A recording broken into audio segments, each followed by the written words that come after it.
widowed rancher needed a wife to keep his land, but the only one left was the cook girl with property burned into her arm. Coldwater, Wyoming, winter of 1876. Snow blanketed the prairie like a funeral shroud. The wind moaned through the cottonwoods, carrying with it the distant howl of a wolf. The moon hung pale over the Ward Ranch, its light tracing silver over the frost-glazed roof of the barn. Horses shifted in their stalls, hooves stamping against cold earth. Inside the kitchen, the fire snapped weakly, casting long shadows against worn walls that had seen too much silence. Gideon Ward stood stiffly by the table. The envelope from the Coldwater Bank opened and spread like a death sentence in his hand. He stared at the words again, already memorized, before folding the letter with the same tension one might fold a flag over a coffin.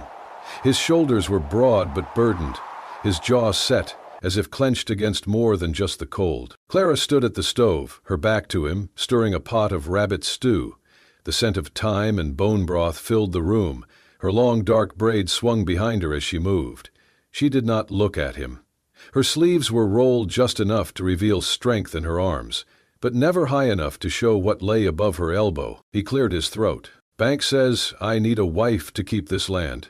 You're the only one left here, Clara." She did not turn, only paused the stirring for a breath, then continued. "I'm your cook, not your bride, Mr. Ward. Find someone else." The clock on the wall ticked too loudly. Gideon stepped closer, stopping by the hearth. His voice softened, but not enough to hide the desperation beneath. "There ain't anyone else. Not here. Not with snow coming and no roads open till spring. I've got 30 days. After that, they take the deed." Now she turned. Her eyes, black as wet stone, met his with neither fear nor warmth, only caution. Her cheekbones were sharp beneath her sun-dark skin, her lips set in a line carved by years without safety. "Why me?" "Because you're already here. And because I trust you with my boy." A long silence. The stew bubbled.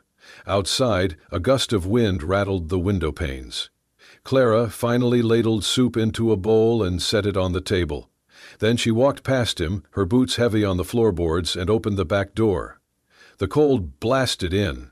She stepped outside into the snow, knee-deep, and knelt beside a pile of wood, tying it with a thin strip of worn leather. Gideon followed to the doorway, but didn't speak. She returned moments later, arms full of kindling, eyes unreadable. "I don't take charity," she said, brushing past him. He nodded, not arguing. Instead, he reached behind the rocker by the hearth and pulled out a folded bundle. It was an old wool coat, navy blue, lined with lamb's wool, buttons tarnished. He laid it over the back of her chair. For the cold, Clara looked at it, not touching it. "I've got my own," she said, but didn't move it away. From outside, faint voices carried through the wind, laughter, then a muttered slur. Ward's marrying a Comanche now. They both heard it. Clara did not flinch, but her eyes flicked to the window. Her voice, when she spoke again, was steady. "They'll burn your barn for that." "I'll build another," he replied. She sat slowly. The fire cracked behind them. Gideon took a plate of cornbread from the table and placed it gently beside her bowl. She looked at it for a long while.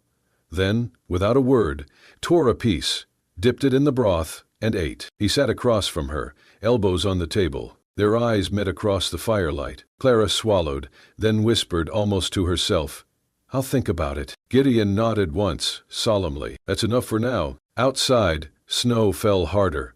The fire warmed the walls, and for a moment, in that kitchen on the edge of nowhere, there was no war, no scars, no laws written to divide. Only two survivors waiting to see if they could build something out of ash. 3 days later, the wind had calmed, but the cold remained. Snow crunched beneath boots, and the sun skimmed low across the horizon, casting long shadows from the broken fence posts behind the Ward barn. Inside the kitchen, Clara moved silently, ladling porridge into a tin bowl, her braid tucked under a shawl. Amos giggled as he chased a moth near the fire, his small footsteps echoing off the wooden floor. Gideon had left early, or so Clara thought. She preferred it that way. Since his strange proposal, she had done her best to avoid lingering glances or too much quiet in the same room. She had not said yes, she had not said no. But she had stayed, and that was enough for now. Outside, she tied her shawl tighter and carried her tools to the fence line. Several rails had collapsed under the weight of the last snowstorm. She dropped to one knee and began the work. With practiced hands, she cut strips of rawhide and used a crisscross knot her grandfather had taught her before he was taken. Comanche knots were meant to last through storms and men. From the stable, Gideon watched her. The way she moved, quiet and efficient. She didn't waste strength. She didn't ask for help. Something about that made him ache and admire her all at once. He slung a bucket of water over his shoulder and crossed the snow to the horses. "They need you too," he said without looking at her. Clara didn't reply. She pulled the final strip tight and moved to the next post. But her eyes flicked toward him once, then away. Behind the barn, hoofbeats crunched. A man in a dark coat on a chestnut gelding slowed near the fence. His face was narrow, beard trimmed too clean for a rancher. A bounty hunter. Or worse, an enforcer. He didn't speak, just looped his reins over the post and drew a small knife. He dragged it slowly across the top rail, leaving a shallow, deliberate groove. Gideon stepped between him and Clara. "You lost?" The man smiled thinly. "Just admiring your property, Ward. Looks like the kind that won't be yours much longer. Nothing for sale here." The man tipped his hat and rode off. The groove remained. Clara stared at it, expression unreadable. That night, after Amos was tucked into bed, Clara returned from the barn, with arms full of wood. Her fingers were red, raw from the cold. She said nothing as she lit the fire. Gideon sat across the room, whittling a piece of pine. When she placed a pot of soup on the table, he stood, walked out without a word, and returned minutes later carrying a hammer and a chisel. In the glow of lantern light, he approached the old barn door. On the highest plank, just above the latch, he carved a small, five-pointed star, steady, slow strokes into the grain. Clara watched from the kitchen window. When he finished, he stepped back, nodding once. "So you don't lose your way," he said quietly. The next morning, Clara rose before dawn. She boiled soup and left a bowl on the table. A folded napkin beside it read, in careful letters, "For your boy." By afternoon, the wind had turned. Gideon returned from town, shoulders stiff, jaw tight. The banker had sent another letter, this one curt and final. But inside the barn he paused. There, by the saddle rack, hung his wife's old coat. It was no longer folded, but hung carefully on a peg, the sleeves brushed clean, the collar repaired. Clara stood beside it, trying it on, the navy wool draped over her shoulders like it belonged there. She turned to see him watching. Their eyes met. Neither spoke. She did not look away this time. There was no warmth in her gaze, not yet, but there was no coldness either. Only something careful, something considering. He nodded once. She did not smile, but she did not frown. Her posture straightened, the coat hugging her like armor. She stepped past him slowly, boots sure on the wooden floor, and for the first time in weeks the barn did not feel quite so empty. The sun had barely risen when Clara noticed the barn door ajar and the stillness too deep. The usual morning clatter of Amos's feet never came. She called his name once, twice. No answer. The wooden spoon slipped from her fingers and hit the floor. Outside, tracks in the snow led away from the porch, small, hurried, and alone. Clara grabbed her shawl, tied a hunting knife beneath it, and ran. The woods were dense just past the ravine, where tangled pines stood tall and silent. Her breath came in clouds. Branches snapped beneath her boots. Then, faintly, a cry. "Mama!" It was Amos. Clara sprinted. She found him cornered beneath a thicket, eyes wide with terror. A thin trail of blood ran from his ankle where he had tripped. Surrounding him, 3 wolves, low to the ground, teeth bared, one already circling. Without hesitating, Clara whistled, a sharp, rising note, and threw a handful of snow at the nearest animal. They froze, startled. She stepped between Amos and the wolves, blade drawn, stance low. "Back!" she barked in Comanche. The wolves hesitated. One lunged. She slashed the air, sharp and sure, catching its muzzle just enough to startle. With a guttural cry, she grabbed a burning branch from a fallen tree nearby and waved it wildly. The fire hissed. The wolves, scattered into the brush, growling as they vanished into the woods. She knelt, heart pounding. "You're safe now," she whispered, wrapping Amos in her shawl. Blood soaked through his sock, but he was breathing. His small hands clung to her tightly, face buried against her. Gideon arrived moments later, rifle in hand, eyes wild. "Amos!" Clara stood, holding the boy. "I found him." Gideon ran forward, taking the boy into his arms. He froze when he saw Clara's torn sleeve. The frayed fabric had pulled back, revealing a raw, discolored scar, burned deep into the skin of her upper arm. A word, treasury paper. The letters were crooked, as if seared by a hand untrained but intentional. Ugly. Permanent. "Ah," his voice cracked. "Who did that to you?" Clara pulled her shawl back up slowly. Her eyes met his, not angry, not ashamed. "I survived," she said simply. He didn't speak, didn't move, just looked at her as if seeing her for the first time. That night, whispers circled through town. A ranch hand claimed Clara had fought off a pack of wolves with nothing but a knife and fire. Someone else claimed she carried scars from her time as a Comanche captive. Someone else said she had magic. "She's dangerous," they murmured. "She's not natural. She was property once. She could turn on him." Back at the ranch, Clara sat quietly by the fire, carving a small wooden charm. Her hands trembled only slightly. Her knife moved carefully, forming the delicate curves of a wolf's head. She hung it on the gate post at the front of the property, just above where Amos's hand would reach. Gideon watched from the barn. Later that night, he walked into the kitchen, placed a folded handkerchief on the edge of her bedroll. "For your hands," he murmured. She looked at it, then at him. A pause. Then she nodded, barely. The next morning, he found the fence post near the boy's favorite path, marked with shallow carvings, spirals and arrows, protective symbols from her people. Beneath them her initials, small and steady. For Amos. That night, as the wind carried distant howls across the hills, Gideon stood beside her beneath the moon. She didn't move away when he came near. "You're more than a cook," he said, voice low. She didn't reply. But she turned her head, slowly, and their eyes met, uncertain, unguarded, for the first time. She didn't smile, but she didn't look away either. The papers were signed in silence. No church, no vows, no witnesses but the wind scraping across the windows. Gideon and Clara sat opposite the county clerk in Coldwater, a man who did not look them in the eye as he stamped the seal. Afterward, they rode back in the wagon together. Amos slept curled under a blanket in the back, unaware that his father had just taken a wife, or that the woman who stirred his soup every evening now carried his family name. Inside the kitchen that night, Clara moved with quiet grace. She stirred a pot of soup with one hand while showing Amos how to start a flame with flint and dried grass.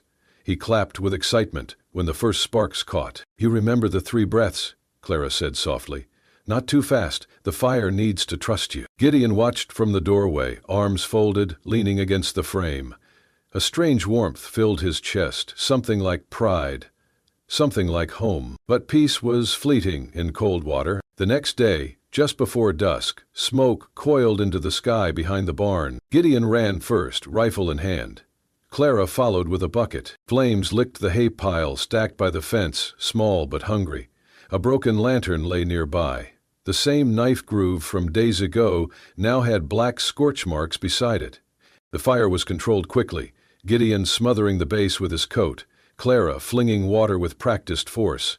Their hands met once on the bucket handle, fingers brushing through steam and soot. Neither pulled away. When it was over, the barn stood, but just barely. Gideon cursed under his breath. "Huh?" He said he'd do it. He growled. Said he'd burn what he could not buy. Clara looked toward the town. "Will he come back?" Gideon nodded. "If the bank keeps pushing, yes." Clara wrapped her arms around herself. Later, in the quiet of the evening, Gideon laid a bundle beside her bedroll.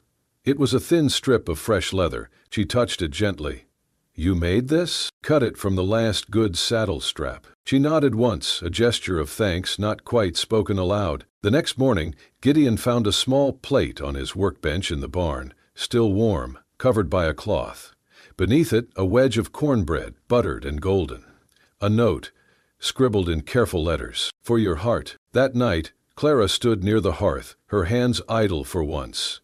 "You want to know how I got the scar?" she said, voice low. Gideon turned from the window. "I figured you'd tell me when you were ready." She nodded slowly. "I was 13. My village was raided in the dark.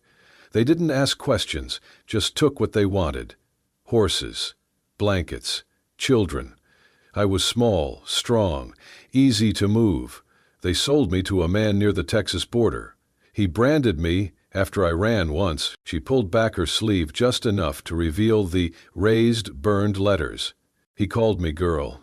Never by name. When he died, the others passed me around until I found a way to run for good." Her voice shook. "Some days I still smell the iron." Gideon crossed the room, slowly. He reached for her hand. She flinched, then let him. "You're no one's property," he said firmly. "Not now, not ever again." Her fingers tightened around his, and then, to his surprise, she began to cry. Quiet, fierce tears that ran without sound down her cheeks. He said nothing more, just stood with her as the firelight flickered and the storm outside gathered in the distance. Clara knelt beside the hearth, brushing a soft tune from her lips as she stirred the stew. Amos sat cross-legged at her feet, mimicking the rhythm. His small voice carried the melody she had taught him, an old Comanche lullaby, shaped by wind and memory. "Again?" he asked, beaming. She nodded. "One more time, but slower this time. Let the song breathe." Outside, Gideon hammered a new brace to the barn door. His sleeves were rolled, jaw set in quiet focus. Each blow of the hammer echoed like a heartbeat across the open yard. Behind him, the scar from the fire still blackened part of the fence, a reminder of how close they'd come. But his mind was elsewhere. He had received word that the bank was sending someone, an attorney, to verify the legitimacy of the marriage. It wasn't enough to have signed papers. They wanted proof, witness, conviction. Gideon stood by the workshop table that night, pen in hand. By lantern light, he began to write. "To whom it may concern, I, Gideon Ward, declare Clara Ward not only my lawful wife, but the woman who holds this land together." The words were halting at first, then steadier. He wrote not for bureaucracy, but for truth, for himself, for her. Unseen by him, Clara stood at the edge of the doorway, watching. She said nothing, but her eyes lingered on the curve of his handwriting, the way his brow furrowed with care. Something shifted in her then, less like a falling and more like a soft, steady settling, like coming home. The next morning she found the frame of the front door sanded clean, with fresh chisel marks just above the latch. "Clara," etched in block letters. He passed by, as she was tracing the carving with her fingers. "For my wife," he said simply, and walked on. She didn't follow. But later, while Amos napped, she took one of the leather cords he liked to play with, tied it into a small loop, and hung it gently around his neck. "For our boy," she whispered, brushing his hair back. When the lawyer arrived, he came not alone. The same bounty hunter rode behind him, arms crossed, lips curled in that half-smile Clara had come to dread. Gideon met them at the gate. The lawyer adjusted his gloves. "We'll need a few words, Mr. Ward, about your arrangement." Gideon didn't waver. "There's no arrangement. Clara's my wife." The man raised a brow. "Convenient timing." Gideon stepped aside, gesturing toward the porch. Clara emerged, holding Amos by the hand. Her braid hung long over her shoulder, and her gaze was steady. Gideon turned to her, then took her hand gently. "She's not here for land," he said, voice low but firm. "She's here because she's the only part of this place that still feels like home." Clara looked at him, eyes wide, not in fear, but something close to awe. She squeezed his hand. The lawyer cleared his throat. "Is this what you want, ma'am?" Clara lifted her chin. "I chose this home. I chose him." There was silence. Then the lawyer nodded, scribbled a note in his ledger, and motioned for the rider to leave him behind. Later, as the sun dipped low, casting the ranch in copper light, Gideon stood beside Clara on the porch. Neither spoke, but the land felt quieter, less burdened, as if the wind had finally decided to leave them alone. The fire started just after sundown. Gideon smelled the smoke first, sharp and bitter, not like hearthwood. Then came Amos's cry from the kitchen, "Fire!" He ran for the door, rifle already in hand, heart pounding as he saw the south fence ablaze, flames dancing in a cruel line across the dry posts. Behind them, shadows moved, fast and mounted, retreating toward the road. One rider lingered long enough to toss a match and sneer. Clara was faster than him. She tore past the porch, braid flying behind her, a pail of water in each hand. No fear, no hesitation. She dropped to her knees at the edge of the flames, scooping snow and dirt in practiced movements. Her voice rose in sharp commands, words in Comanche he had never heard. Not clearly. She moved like someone born in fire. Gideon joined her, slamming down buckets, tearing a blanket from the laundry line and beating the flames. Behind them, neighbors arrived, some on horseback, some with shovels.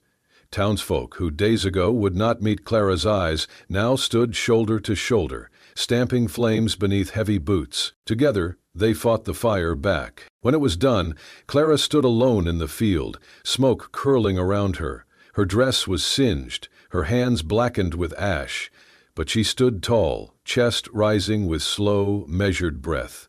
Gideon walked to her side, blood still hot with fury. The bounty hunter stood at the edge of the fence, arms crossed, expression smug. "You'll lose more than fences if you keep hiding behind her." Gideon stepped forward, rifle raised, not aimed, not yet, but close. "You set one more flame on my land, and you won't ride out again." The man spat, then turned his horse and rode hard into the night. When it was quiet again, the townsfolk lingered. One woman stepped forward, placing a bucket at Clara's feet. "You're braver than most of us," she said. Clara looked at her, unsure, but the woman nodded. "We see it now." That night, Clara sat near the hearth, mending Gideon's shirt. Her fingers moved slowly over the worn fabric, patching it with soft blue cloth. She folded it neatly and placed it at the foot of his bedroll. "For your warmth," she wrote on a small slip of paper tucked inside the collar. Upstairs, on the small table beside her bed, Gideon had left a jar of wildflowers, dried, but still holding color. "For our home," the note read, later as the moon rose high, casting silver across the land. Clara stepped outside. She wore no shawl. The scar on her arm, burned and raised, was bare in the moonlight. The townsfolk had gathered by the fence, waiting. She stepped forward, heart pounding. "I was once a possession," she said, "branded like cattle, passed between men like coin." She paused, "But I survived. I am not property, I am not shame. I am a woman, and this land is my choice." A hush followed. Then, one by one, heads nodded. Someone clapped. Others followed. Gideon moved to her side, wordless. He wrapped an arm around her, pulling her close. "You're not my possession," he whispered. "You're my home." She closed her eyes, resting her forehead against his shoulder. And under the moonlight, in front of strangers who now understood, they stood together. No longer cook and rancher, no longer runaway and widower, but something else entirely, something whole. The snow melted slowly that year, retreating like a tired soldier. By early April, soft shoots of green broke through the hard-packed earth near the porch. Clara was the first to rise each morning, knees in the dirt, hands guiding seeds into the ground. Carrots, onions, squash. She moved with quiet purpose, sleeves rolled, hair loose under the warming sun. Gideon watched her from the porch, hammer in hand. He was building a rocking chair from leftover oak, smoothing each edge as if shaping more than wood. By late afternoon, the frame was done. He placed it facing east, where the sun touched the fence line first. The seat creaked as he tested it. It held. Amos ran past them both, barefoot and shrieking with joy. "Ma, come see the lizard." Clara looked up, brushing soil from her fingers. "What kind?" "A fast one." She smiled and followed. Gideon's eyes lingered on the way Amos grabbed her hand without thought, as if it had always belonged there. Later that week, townsfolk began arriving in twos and threes. A sack of flour, a spool of thread, a handmade shawl stitched with red blossoms. "For the bride," they said shyly, offering the gifts. Clara accepted them all with a nod and a small smile, her shoulders no longer tense, her gaze no longer guarded. The fence had burned, But the wall between her and the town had fallen too. The wedding came with no announcement, no priest, just a circle of friends by the river behind the barn, the trees budding pale green. Clara wore a dress she had sewn herself, simple cotton tied with a leather sash. Gideon wore his best shirt, still patched where she had mended it months ago.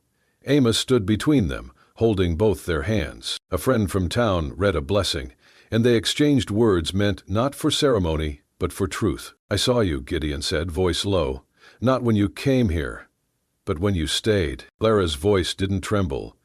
"You gave me a name I chose, not one I had to survive." They kissed, soft and unhurried, as the river sang behind them. That night, Clara placed a thin strip of braided leather over the back of the new porch chair.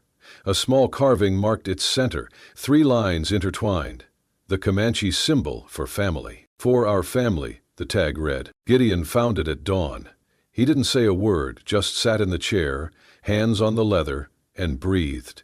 Later, as Clara passed, he reached for her hand. "You're my land," he whispered. "The only thing I'd fight to keep." She smiled then, full and bright. That night, under a moon swollen with spring, they laughed, really laughed, for the first time. Not because the past was gone, but because it had finally found its place behind them. A horse neighed in the distance. The wind picked up, but it was warm. And the porch light stayed on, long after they'd gone inside. By midsummer, the ranch had settled into a kind of peace neither Clara nor Gideon had ever truly believed possible. The silence between them was no longer heavy with hesitation or grief. It was soft now, lived in, the kind of quiet that comes only when the worst has passed, and there is nothing left but to grow. The fields, once bare and brittle from winter's grip, now stretched wide with deep green.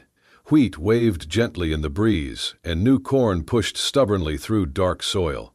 The fences had been rebuilt, not just repaired, stronger this time, with railings driven deep and posts sealed with care. Each board held the memory of effort shared between neighbors. Strangers who had once looked at Clara with suspicion, now greeting her with nods, warm bread, and laughter. The house, too, had changed.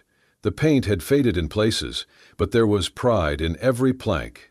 Clara had woven a wind chime from bones, feathers, and copper she found by the river, and hung it beside the porch door. Its sound was not loud, but when the breeze picked up, it filled the air with something old and sacred. Along the path to the barn she had planted wildflowers, blues like the deepest part of the sky, gold like prairie fire, purples as soft as bruise petals. They grew tangled and free, not in neat rows, but in glorious disorder, the way her memories of childhood had bloomed.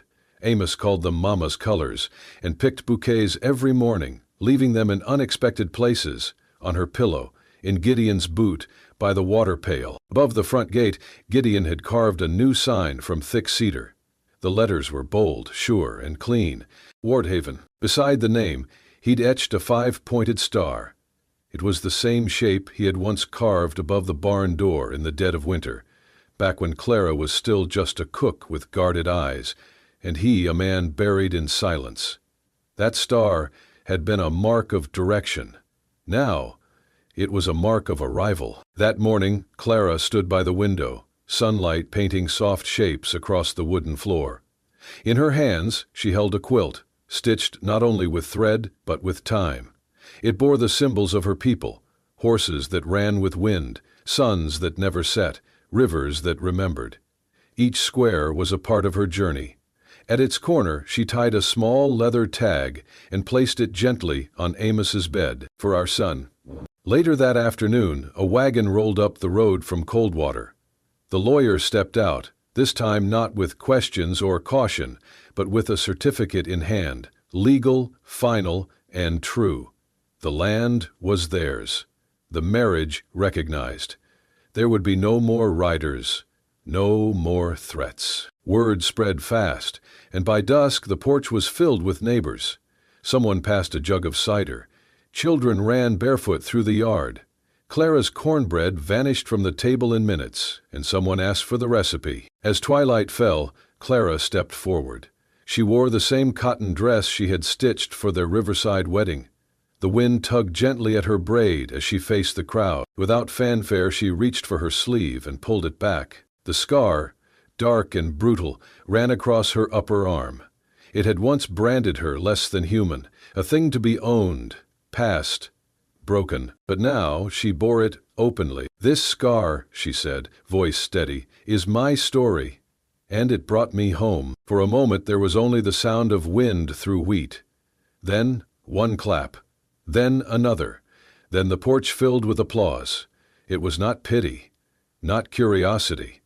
It was honor. Gideon walked to her, took her hand, and gently touched the scar with his thumb. "Our home," he whispered. That night, beneath a sky littered with stars, Clara and Gideon stood in the field, arms wrapped around one another.